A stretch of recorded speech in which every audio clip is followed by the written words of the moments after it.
A lot of founder dads think that they need the expert, the guru, the man with all the answers, the hero in the middle, head of the table. And sometimes experience and expertise does help, but a lot of founder dads do not need a guru first. They need men in the work with them. And no head of the table, that changes energy more than anything else than most men even realize. And here's what happens in a lot of rooms. Everybody's looking up. They're looking up at the expert, at the teacher, at the center of gravity, and then that happens. The room can become performative fast.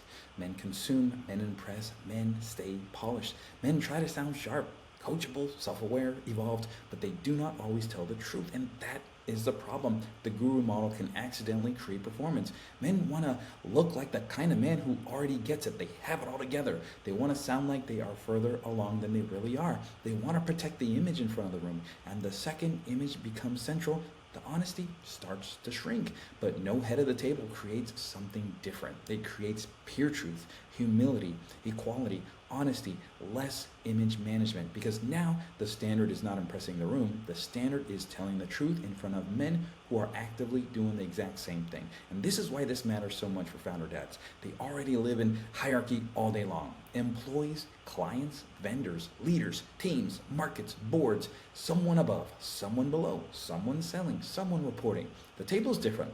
The table is peers.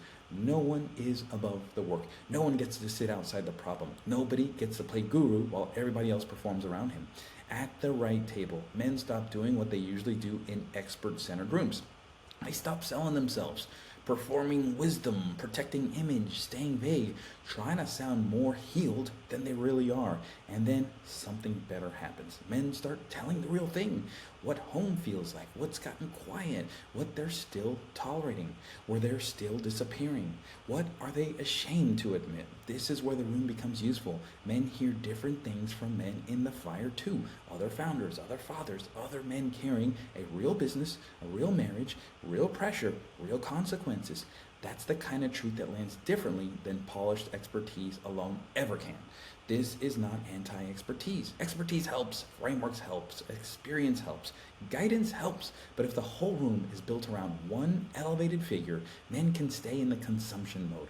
The room of peers breaks that pattern, and that is where this matters most. And that's why the host matters. The host holds the standard, not the spotlight. He protects the room, protects the honesty, protects the rhythm, protects the no performing rule.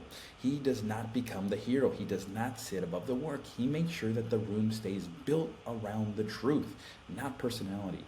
When the room gets flatter, the truth gets deeper, because men stop reaching upward for approval and start looking across the table with honesty. And that changes the tone fast. So stop looking for a throne.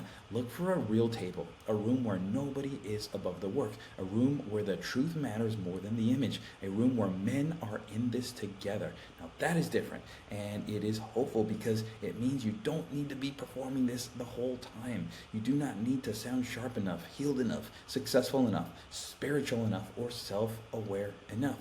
You just need to start telling the truth. So ask yourself this: am I looking for a hero, or am I looking for a room to help me stop hiding? Because those are not the same thing. And for a lot of founder dads, the second one is the room that actually changes their life. So if this strikes a chord, go check out my book. It's at beforetheystopasking.com/book, and get the book. It's going to change your life. And I'll see you on the next video.